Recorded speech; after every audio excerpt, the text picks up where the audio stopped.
नमस्कार साथियों, जय हिंद। आप सभी को कैरियर क्लासेज के यूट्यूब चैनल में स्वागत है। तो साथियों, आज के इस वीडियो में हम सीटेट और बीटेट के लिए जो मैथ का सीरीज स्टार्ट कर दिए थे, जिसमें 2 पार्ट बन चुका है। आज तीसरा पार्ट इसका होगा। यहाँ पर पार्ट 3 कर दीजिए, ठीक है। यहाँ आज इसका जो है पार्ट 3 है। एकदम बेसिक से शुरुआत से चल रहा है, एकदम आसान, एकदम जीरो लेवल से हम ऊपर की ओर बढ़ रहे हैं। इसमें से हम इससे पहले जो है अंतर्राष्ट्रीय पद्धति, भारतीय पद्धति पढ़ चुके हैं। उसको जो किस तरह से लिखेंगे, किस तरह से उसका नाम लिखेंगे, सारा जो है हम उसमें बता दिए। इससे पिछला वीडियो में हम 3 संख्या के ऊपर भी बात कर चुके हैं। संख्या के प्रकार, प्राकृत संख्या, पूर्ण संख्या और पूर्णांक संख्या, इस तीनों पर हम डिटेल से बात कर चुके हैं। अब जो हम बात करेंगे आगे के संख्याओं, जैसे सम संख्या, विषम संख्या, भाज्य संख्या, अभाज्य संख्या, इस सब पर जो है अब हम बात करेंगे। तो चलिए हम आगे बात करते हैं। और अगर आप इस चैनल पर नए हैं तो इस चैनल को आप सब्सक्राइब कर लें। इस पर आपको बेहतरीन तैयारी करवाई जाएगी, बीटेट और सीटेट की एकदम जीरो लेवल से तैयारी करवाई जाएगी। तो आप लोग निश्चिंत होकर चैनल को सब्सक्राइब कर लें और बेल आइकन को दबा दें। तो इस पर आपको सभी सब्जेक्ट की तैयारी करवाई जाएगी। मैथ, ईवीएस, हिंदी, बाल विकास, सबसे इम्पोर्टेंट तो बाल विकास है, उसका एकदम जड़ से तैयारी करवाया जाएगा। एकदम दिमाग में जो है बैठा देने वाला तैयारी होगा, ठीक है। तो चलिए हम आगे की बात करते हैं। अब आगे के संख्याओं के ऊपर हम बात करते हैं। संख्या के प्रकार हम पढ़ रहे थे, ठीक है। चलिए अब हम 3 बात कर चुके हैं और ये सबसे पहला है, इस पर हम बात करते हैं। सबसे पहले हम जो है भाज्य संख्या बताते हैं। भाज्य संख्या या फिर इसको यौगिक बोलते हैं, यौगिक संख्या। भाज्य संख्या या यौगिक संख्या इंग्लिश में इसको बोलते हैं, इंग्लिश में इसको हम कंपोजिट नंबर बोलते हैं।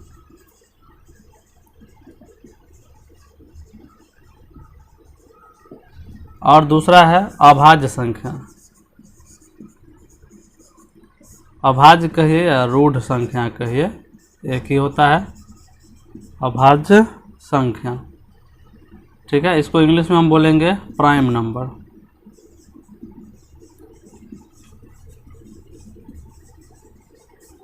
चलिए सबसे पहले भाज्य और अभाज्य समझते हैं, उसके बाद जो है सम विषम पढ़ेंगे, उसके बाद जो है परिमेय और अपरिमेय, ये सब हम आज पढ़ेंगे। तो भाज्य संख्या, अभाज्य या यौगिक संख्या किसको बोलेंगे? आप भाज्य संख्या जो है किसको बोलेंगे? भाज्य संख्या हम उसको बोलेंगे जो, यहाँ पर हम लिख देते हैं, जो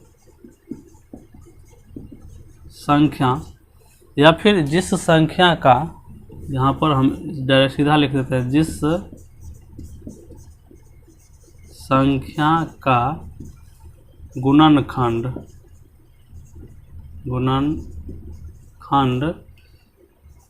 2 से ज़्यादा हो,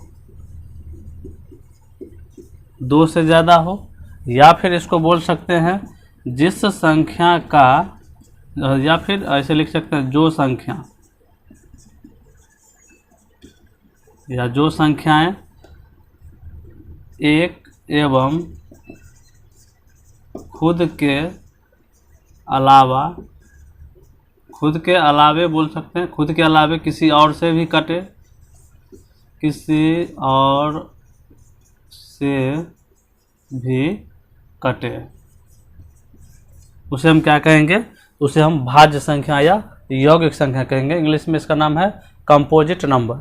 तो भाज्य संख्या किसे कहेंगे? जिस संख्या का गुणनखंड 2 से ज़्यादा हो। गुणनखंड समझते हैं आप लोग, जैसे ये 36 हो गया, इसका गुणनखंड उसको बोलते हैं, जो गुणनखंड यानी कि दी हुई संख्या जिस संख्याओं से कट जाता है उसको हम उसका गुणनखंड बोलते हैं, ठीक है।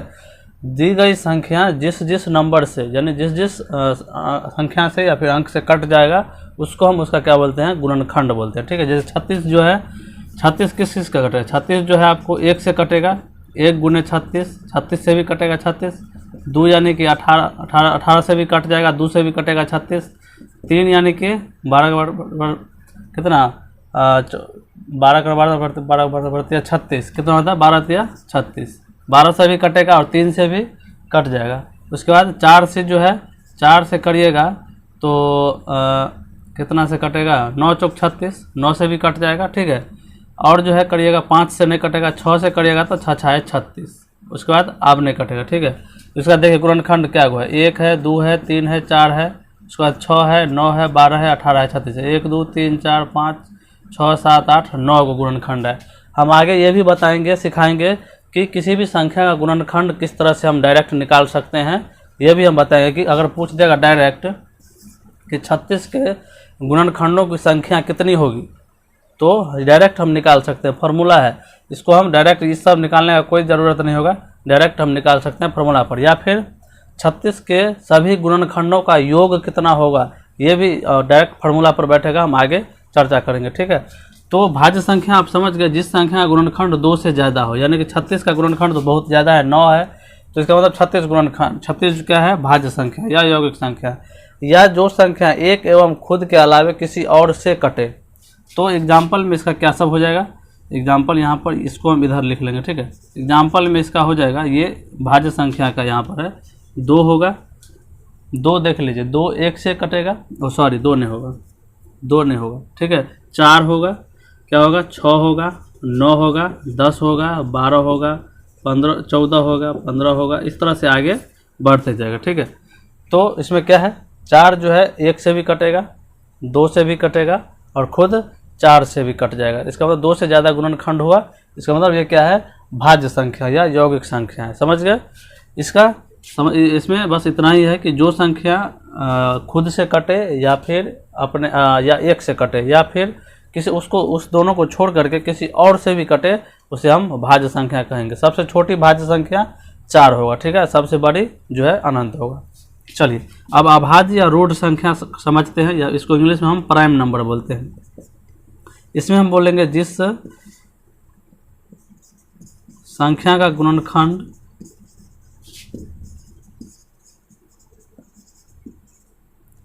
जिस संख्या का गुणनखंड 2 हो, यानी कि जिस संख्या का गुणनखंड सिर्फ 2 संख्या हो जाए, या फिर इसको इस तरह समझ गए कि जिस संख्या का गुणनखंड मात्र 2 ठो होगा, ठीक है। इसमें 2 लिखने से समझ जाता है कोई होगा कि 2 होगा, ठीक है, तो 2 नहीं, यानी कि 2 संख्या होगा। जिस संख्या का गुणनखंड 2 हो उसे क्या कहेंगे हम, अभाज्य संख्या कहेंगे। या फिर इसको जो संख्या 1 एवं खुद के अलावा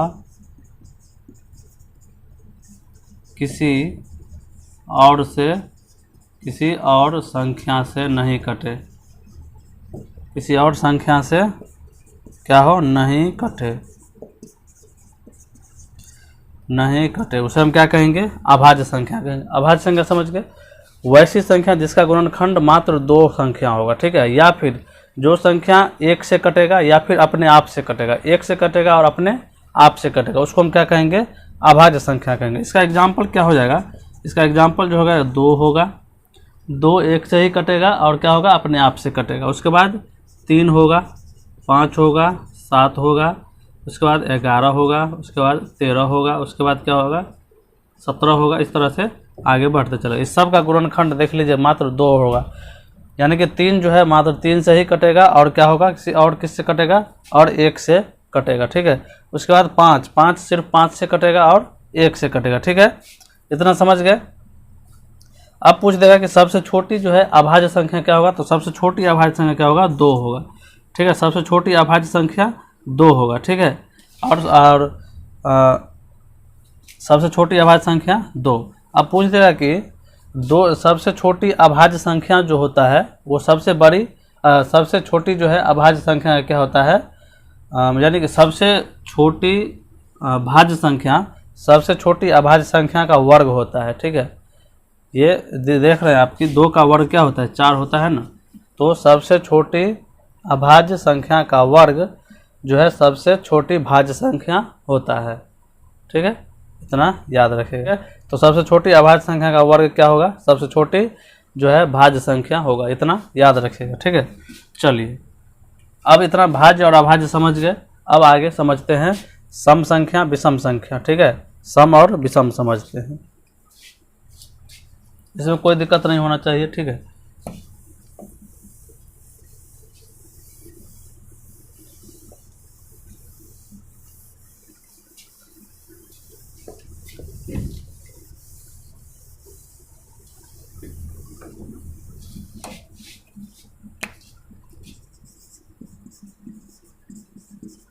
अब अगला समझते हैं सम संख्या यानी कि इवन नंबर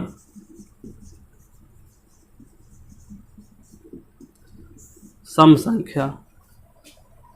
तो सम संख्या आप समझते हैं कि सम संख्या क्या होती है, इवन नंबर। वैसी संख्या जो 2 से पूरा पूरा जो है विभाजित हो जाए, वैसी संख्या, इसमें क्या बोलेंगे कि वैसी संख्या जो, यानी कि 2 से, इसमें 2 होगा, ये 2 से पूर्णतः विभाजित हो जाए।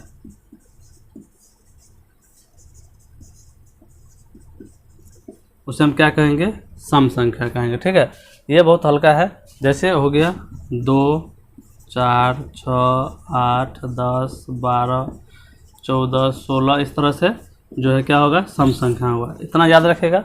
जो वैसी संख्या जो 2 से पूर्णतः विभाजित होगा। या फिर सम संख्या निकालने का तरीका है, जिसके लास्ट में जो है, जिस संख्या के लास्ट में, जिस संख्या के अंत में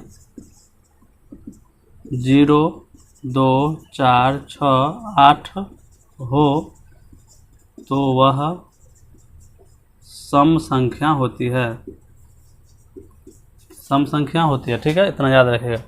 जैसे कितना बड़ा नंबर आपको दे दे, 2, 4, 6, 8, 9, 10, 12, 15 और लास्ट में दे देगा 2, तो इसको बोलेगा कि सम संख्या है कि विषम संख्या। तो डायरेक्ट हम लास्ट में देख लेंगे कि लास्ट का अंक जो है क्या है, लास्ट का अंक 0 रहना चाहिए, 2 रहना चाहिए, 4, 6, 8 रहना चाहिए। इसमें 2 है, तो यानी कि ये पूरी संख्या क्या है, ये सम संख्या है। ये 2 से पूर्णतः विभाजित हो जाएगा। ठीक है, इतना याद रखिएगा। चलिए अब आगे समझते हैं विषम संख्या। चलिए,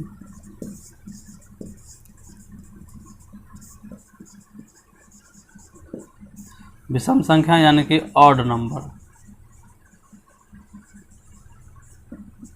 ऑड नंबर वैसी संख्या जो 2 से पूर्णतः विभाजित नहीं हो। जो वैसी संख्या, इसमें डायरेक्ट सेम उसी तरह से लिख देंगे, वैसी संख्या जो 2 से पूर्णतः विभाजित न हो, यानी कि नहीं हो। जो 2 से पूर्णतः विभाजित नहीं होगा उसे हम क्या बोलेंगे, विषम संख्या। एग्जाम्पल में क्या हो जाएगा, 1 हो जाएगा, 3 हो जाएगा, 5 हो जाएगा, 7 हो जाएगा, 9 हो जाएगा, 11 हो जाएगा। इस तरह से क्या हो जाएगा, विषम संख्या। विषम संख्या के लास्ट में क्या क्या रहेगा, याद रखेगा। विषम संख्या के लास्ट में 1 रहेगा, 3 रहेगा, 5 रहेगा, 7 रहेगा और 9 रहेगा। तो वो संख्या क्या हो जाएगा, विषम संख्या हो जाएगा। ठीक है, ये जिस तरह से जैसे बोल देगा कि 4, 3, 5, 6, 8, 9, ये कौन सी संख्या है, विषम संख्या है कि सम संख्या है, तो क्या हो जाएगा, ये विषम संख्या है, क्योंकि लास्ट में क्या है, इसके 9 है। इतना याद रखेगा। अब देख लीजिए यहाँ पर सम संख्या देख लीजिए 2, 4, 6, 8। उसके बाद देख लीजिए यहाँ पर विषम संख्या 1, 3, 5, 7, 9। ठीक है, इतना समझ गए, इसमें कोई दिक्कत नहीं होना चाहिए। अब आगे समझते हैं सम संख्या, विषम संख्या समझ गए। अब परिमेय और अपरिमेय संख्या समझते हैं। ठीक है, और इसमें इस सभी संख्याओं से जुड़े हुए जो भी इम्पोर्टेंट पॉइंट होगा वो हम आगे एक साथ लाइन में हम बता देंगे। ठीक है,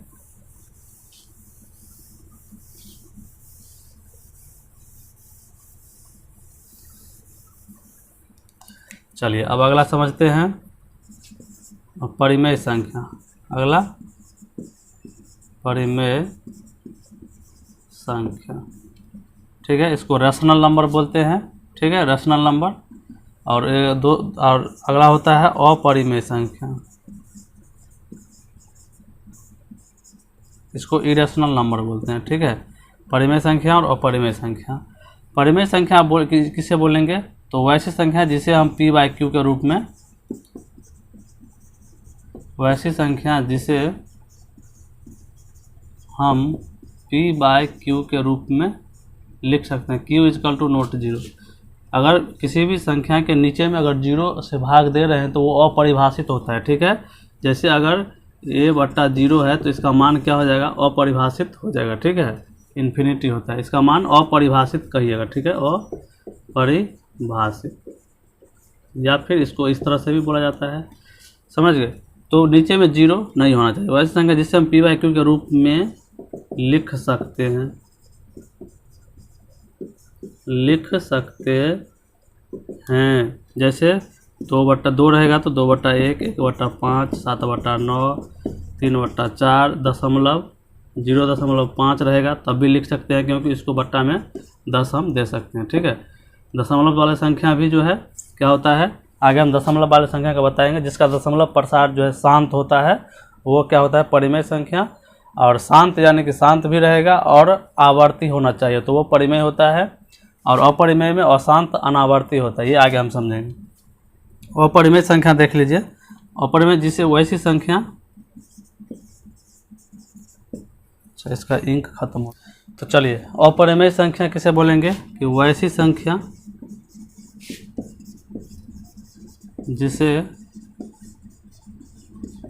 p/q के रूप में नहीं लिख सकते। क्या हुआ, नहीं लिख सकते, q = नॉट 0। ठीक है, जिसे हम p/q के रूप में हम नहीं लिख सकते उसे हम क्या कहेंगे, अपरिमेय। जैसे √5 हुआ, √6 हो गया, √6, हाँ, √7, इस तरह से √3, ये सब क्या हो जाएगा, अपरिमेय संख्या है। ठीक है, क्या है, अपरिमेय संख्या। इसका दशमलव प्रसार अगर देखिएगा तो ये क्या होता है, अशांत और अनावर्त। √7, √3, इसका जो है दशमलव प्रसार जो है, इसका दशमलव प्रसार जो है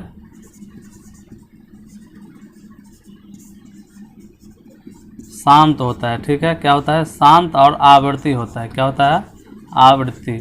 जैसे एग्जांपल में ले लीजिएगा, जैसे 3.246, 246, 246, इस तरह से जब रिपीट होता है तो क्या हो जाता है, परिमेय संख्या होता है। या फिर 3.444444, इस तरह से रिपीट होते जाएगा तो वो भी क्या हो जाएगा, वो परिमेय संख्या होगा। यानी परिमेय संख्या का दशमलव प्रसार पूछ दे तो दशमलव प्रसार शांत होगा, या तो पूर्ण रूप से वो कट जाएगा। ठीक है, पूर्ण रूप से क्या होगा, या तो वो कट जाएगा या नहीं तो फिर रिपीट होते जाएगा। क्या हो जाएगा, रिपीट होते जाएगा। जैसे अगर 1/3 लेते हैं तो 3 को हम 1 से भाग देंगे तो क्या होगा, 1 तो लगेगा, नहीं तो 0 दशमलव बैठा के 2 देंगे, 0 देंगे तो 3 तिया 9, फिर 1, फिर 0, फिर 3 तिया 9, इस तरह से 0.3333 अब रिपीट होते जाएगा। तो 1/3 क्या हो जाएगा, ये परिमेय संख्या है, क्योंकि इसका दशमलव प्रसार क्या है, शांत है, शांत है, लेकिन क्या है, आवृत्ति है। लेकिन अगर वहीं पर अगर पूछ देगा कि अगर 6 जो है 5 दे दे तो 5 को जब 6 से भाग देंगे तो यहाँ पे 0 बैठा के दशमलव देंगे, 6 5 क्या हो जाएगा, यहाँ पर सॉरी पहले 1 से लगेगा। ठीक है, पहले 6 5 एकम 5, 6 में से 5 गया 1, 0 बैठा के दशमलव देंगे, अब 5 दूना 10, क्या हो जाएगा, ये क्या होगा, पूरा पूरा कट गया। इसका मतलब ये क्या है, शांत है, पूरा पूरा कट गया मतलब शांत है, तो वो क्या हो जाएगा, उसको हम बोलेंगे परिमेय संख्या। ठीक है, और अपरिमेय संख्या का दशमलव प्रसार जो है,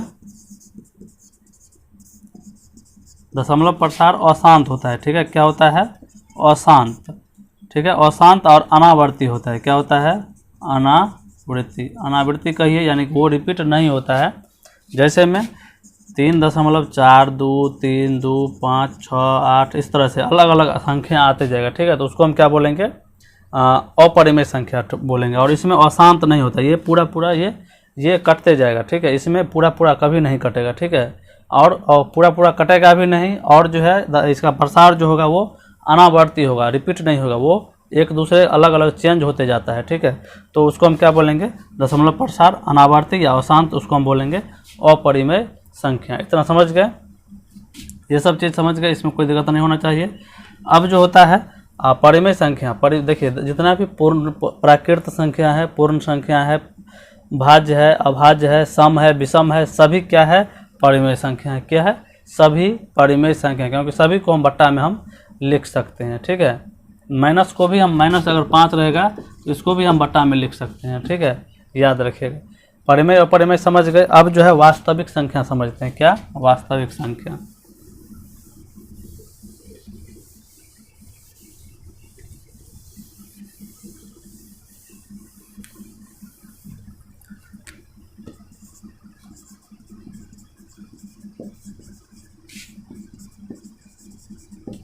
वास्तविक संख्या रियल नंबर।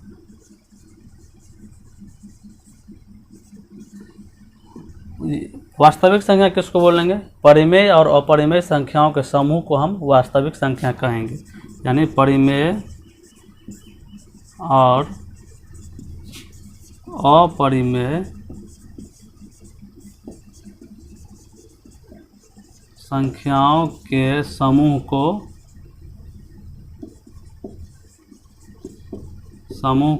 क्या बोलेंगे? हम वास्तविक संख्या हम कहेंगे। ठीक है, इतना आप लोग समझ गए होंगे, सारी संख्या हम समझ गए। अब जो है एक होता है जुड़वा अभाज्य संख्या। क्या होता है?